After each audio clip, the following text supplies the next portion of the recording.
Hi everyone, it's Jessica. Welcome back to my channel. Today we're working on a fun Christmas ornament using the Mini Dresden from the journal last week. So this is what the ornament looks like. Let's get started. Today we're going to work on the Mini Dresden ornament. And I have this template below in the downloads for you. It has a few things on it. I have to add some notes so you know what everything is, but I'll tell you right now. So this is the Dresden blade. This has the seam allowance included, and we need to cut 18 of these. This is the center of the Dresden. There is no seam allowance included here. We'll cut that out, and that will be the center. And then this larger circle is the circle that our Dresden will go on. This will be the ornament. It's going to be a round circle ornament. So we're just going to jump right in and get started. I've cut out my fabric and I have a mix of reds and greens here. Now these are very, very small. So if you've never pieced something tiny like this, just use this as a learning experience. I think that piecing tiny things is actually very valuable to developing your skills as a quilter. The more things that you piece that are little, the better you are when you go back to the regular size pieces that you make. So be easy on yourself if this is the first time you're doing it. Don't worry about accuracy, just do it as a practice to growing your skills. Now this is the blade here. The top is the wider part and the bottom is the skinnier part. We're going to fold this right sides together like this. And we're making sure that it's matching on all sides and that you really are folding this accurately in half. And then we're going to sew along the top, which is the wider side, with a 1/4 inch seam allowance. Now, I like to back stitch in the beginning and as I'm going across towards the end. I like to back stitch a few times on this, and I'll show you why in a minute. But basically, you're just going to repeat making this. You need to make 18 of these Dresden blades. And I just like to chain piece these through like this. So I am going to make all of these, and as soon as I have the top sewn, I'll come back and show you the next step. Okay, I just finished piecing all of my little Dresden blades, and I made a few extra because I'm not exactly sure how I want this to lay out when I'm doing it, but I'm going to snip one off and show you the next step. So this is what it looks like here. We've sewn across with a 1/4 inch seam allowance. Now we're going to snip some of this away, and I do it on an angle like this. So around here, I'm looking about an 1/8 inch seam allowance, and then I work my way up to a 1/4. The next step is to split this seam allowance with your fingers. It's a little fussy because these are small. You just split it open like this and then turn it right side out. Now, right now it's kind of rough looking, but we need to get this point out. You can use a lot of different things. I have this point turner and I actually just have the cap on because I don't want it to be extremely sharp. So this has been working for me. And you just kind of wiggle the point turner in there until you get a nice point at the top. Now, if you press it too hard, you'll just like bust right through that seam. I've done that plenty of times. If you do, you just need to make a new one to replace that one. And after you have the point poked out, this is going to get pressed with an iron. Now, the one thing to consider before you press is, see the seam right here. You need to make sure that that seam is roughly centered from right to left. So there are a few ways you can do it. You could actually just measure this bottom and make sure the seam is lined up. You could crease this. Now I eyeball it, but I want to show you the creasing just so you could see. If you're struggling with that, this is what you can do. Now you can see I folded it in half and creased the center, and now this seam is directly in line with my crease, which means that my Dresden is centered, so that when I turn it over this way, I have the same amount of fabric here and here. And I also have the same amount of fabric on this side and on this side, which means that when this is sewn together with another Dresden blade, the shoulders, that's this part, will be equal and everything will lay how it should. So I tend to trim the seam allowance, flip them all, and then I go over to the iron and just press them all at once. You can do whatever works for you, but I'll show you a second one because they can hang out in this, flipped stage for a little while before you center everything. So I usually flip them, I poke this out to get it to lay nice, and then I would just stop and see how it comes up like that, but that's okay. And you can also see that by finger pressing, like this one I held in my hands a lot longer, and the heat from my fingers actually kind of pressed this one flat. This one could be used like this without pressing with an iron. So it just goes to show you, you could finger press or iron press, whatever you like. I do tend to iron press these because it makes them really flat, but if I was working without an iron that day, you still could actually make this. So I'm just going to work on flipping all of these and just gently poking out the points, and then I will just go to the iron and press these all so that they're flat and that this seam is running straight down the middle of the back of the Dresden blades. Okay, I have all my Dresden blades flipped and pressed, and then the next step is to just take a look at what I have and decide on the layout that I want. For this, we need to have 18 blades in the circle. So I just take a minute here and just organize them how I want them. I have my pieces roughly laid out in the layout that I want them. And now we're going to work on sewing them together. So I'm picking up two that are next to each other, and I'm just going to put one on top of the other. Now, I am definitely not perfect in piecing these, so there's going to be imperfections, but you ideally would want all the sides to match. The bottom doesn't matter so much because it's going to get covered with the center of the Dresden, so the things that I try to match the most are these two sides. And with the right sides together then, I'm going to sew with a 1/4 inch seam allowance on the right side. I start sewing a little bit down from the top, and I'll bring this close so you can see what exactly I mean. Now again, my pieces aren't perfect, they're not perfectly matched up, but I didn't start sewing here and then come on the edge. I started on the piece about here, stitch down, back stitch, and then what that does is that hides the kind of where the thread starts, so that when you open this up, you don't see the thread coming on. So that's the way that I do it. Now, then you just take the next piece and you match it up, and then you're going to repeat this process all the way around. So you're just going to start sewing, sew with a 1/4 inch, cut your thread. You're going to open it up, add the next one, and then keep doing this all the way around until you have all 18 of these sewn together. Okay, I just sewed the last one on, and I have this like long twisty line of Dresden blades now. And then what you do is you take the first one and you sew it to the last one. So you just take the whole thing and kind of fold it in half and match up just like you did before and sew along this side.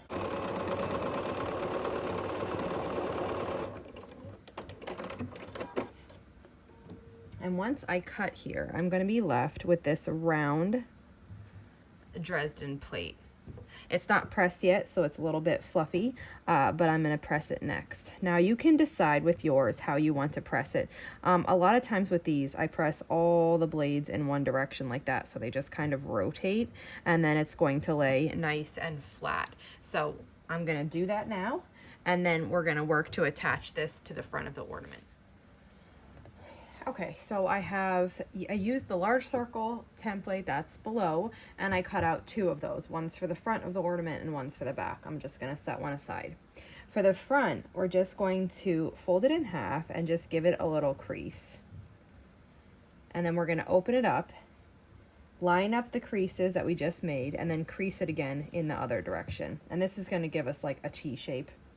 We're going to take the Dresden that we just made and put it on top of here, and this like little T we made is helping us center the Dresden. So I should have a seam of my Dresden in line with it this way, and then for the other direction the seam is going to be going roughly through the point of these two, so that makes it sure that I am centered on this. And then what I'm going to do, you can use applique pins here, you could use applique glue. I'm just going to use a kid's glue stick. I'm just going to fold back a little bit, put some glue down, and just push this down. And this is going to help it hold into place while I stitch this down. I'm gonna hand sew this. You could also do it by machine. You could use an applique stitch. You can use, you know, like a blanket stitch or anything like that. Or because these outside edges are all finished, you could use a straight stitch too. And so once I have this just glued down, I'm going to work on hand sewing this. I have a length of thread here and a needle already threaded, and I'm just going to come up the back just a little distance away from where I want to start and just pull this through. And what that's going to do is just give my knot a place to be. Then I'm going to go to the front of the work and come up so that I'm going through the back, the ornament front, and also through an edge of one of the Dresden blades.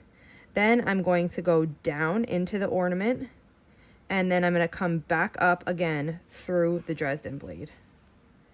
And as I do this, this is going to be tacking the Dresden blades to the ornament front. And we only need to sew around the outside of all the Dresdens. We don't have to worry about the middle right now. Later, when we attach the center of the Dresden, that is going to again sew through this layer to really keep the center steady too. So right now we're going around the outside, and I've been doing about 3 stitches per side of the blade. So, well, I should say I do 1 in the shoulder, then I do 3 stitches somewhere along the side, and then 1 at the point. Then I repeat that all the way around. Just take your time if you're doing it this way. When you come up through it, you should just be grabbing like the very edge of the blade, and that is just so you're a little bit hiding your stitches, your thread. I mean, if you can see them, that's okay. I try to hide them a little bit, just so you can focus more on the Dresden blades than the actual stitches holding it down. When I get to the top, to the point, then I just come right down after I stitch up, and this is going to really secure that down. So far I've only stitched here and here, but those are laying flat and they look really nice. So I'm going to continue stitching all the way around the outside. I finished sewing the Dresden plate to the ornament, and now I'm going to work on the circle. Now I have another video on how I make the circles for my Dresden plates, so I'm going to link to that below. If you've seen that one, then you know what to do, and if you haven't, then you can watch that video. This Dresden center is going to get centered on these blades, and then I'm going to hand sew it down the exact same way that I sewed the blades down. When I come up here, I'm going to come up on the edge just like I did with the blades, and I'm going to be going down through the blades and through the ornament, so everything is getting sewn down really nice. Now I still have my thread attached. I have extra thread here, and I'm just going to travel from where I'm at, just in like a loose running stitch, down to the center. I'm not going to pull it too tight because that will like make the ornament shrink up and warp. Now, before I start stitching, if I wanted, I could pin the center into place, or I could use applique glue. I'm going to use the same glue I used before, this children's glue. And I'm just going to eyeball it, putting it in the center, and then just push down. Now I can start sewing. So I go right to where I traveled to, which is about here. And then I'm going to come up through the edge of the ornament. Can you see my needle right there? And I'm going through, so I went through the ornament, through the Dresden blades, and now I'm going through the center. And the only thing I said on this first stitch, you want to make sure it doesn't pull too tight because it'll warp that. But once you have the first one in, it's fine. Then I go down through the blades, down through the ornament, and then back up through the center again. And I'm just going to take little stitches all the way around, kind of staying on the edge of this so my stitches don't show too much. I could color match the thread I want here. You could do green if you want, because the center is green. I'm sticking with the white that I have, and I'm okay if you can see those stitches. I know a lot of people wouldn't like that, but I'm good with this. So that's how I do mine. Now I'm just going to go all the way around and stitch that on. I've finished stitching the center down, and this is looking super duper cute. Now, in my mind, there are two ways that I would finish this ornament. I'm going to do one of them today, and hopefully I'll get to the other one another time. But let me just explain. So the first step, you could sew it together without any batting or anything. Leave a little bit for turning, turn it right side out, and then stuff it with some kind of fill. And it could be just like a little poofy round ornament. The other way is you could cut batting to be this same size, sew it right sides together, turn it inside out, and then it could be flat with the batting. You could even add a decorative stitch around or anything like that. You could put piping around it. You can do so many things. So I am going to do the puffy one. I'm not going to stuff it too much, but I am going to try to add this trim. Now, this is just a trim I got a long time ago. It's these little kind of like little pom-poms. So my first step before I put this on, I also have a piece of ribbon, and this is 1/8 of an inch double face satin ribbon, and I'm going to put it so that I have the edges overlapping, and I'm going to about line it up to where I want this to be the center, like where I want it hung, which is right there. And for now, I'm just going to hold that there with a Wonder Clip. Then I'm going to roughly cut about how much I need of this. I'm going to go a little extra. And then I'm going to put this on. Now, when you're putting this, you want it to be with this flat side facing out so that when you turn it, the pom-poms are on the outside. You know what? I think I'm going to start at the bottom, and I'm going to clip. And I'm going to come, this is not a very big space right there. It's probably 1/8 of an inch. So I'm going to come 1/8 of an inch or so, I'm estimating, off of the edge, like that. So that when I sew with my 1/4 inch seam allowance, I'm leaving enough of this behind so that I can see the detail of this pom-pom. Now what we can do is we can, you can do this 2 different ways. You can tack this down before you sew the final layer, just with like a little basting stitch in it, just to hold it in place. Or you can just kind of, you know, put the back of the ornament on and go for it. Okay, I have it clipped all the way around, and I am going to just sew it with a basting stitch first.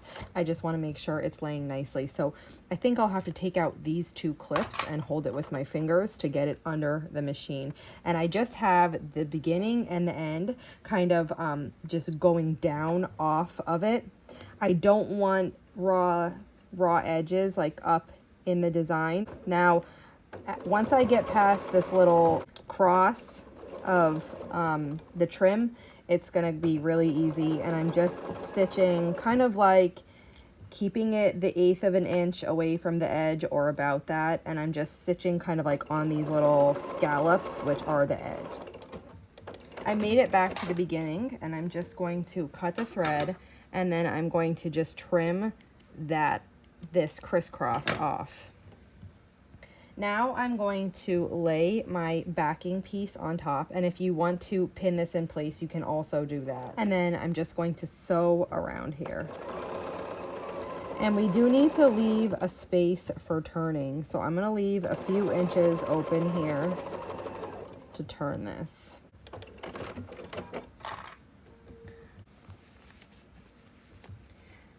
And when I turn it right side out, we get this really cute little ornament. So I'm gonna get some stuffing and just stuff this. I'm just gonna stuff it lightly. And then this little back portion, just like we have done with the journal cover and the stocking, this needs to be closed. And I'm just gonna hand stitch that closed together. So let me grab some stuffing and we'll stuff this. I have this lightly stuffed, and I threaded my needle, and I'm just going to start doing the ladder stitch again. So I'm just going to come up from before I actually need to start and hide the knot.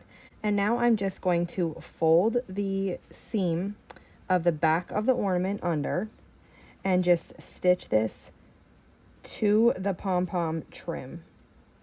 And since the pom-pom trim is sewn to the front of the ornament, this will hold it nice and secure.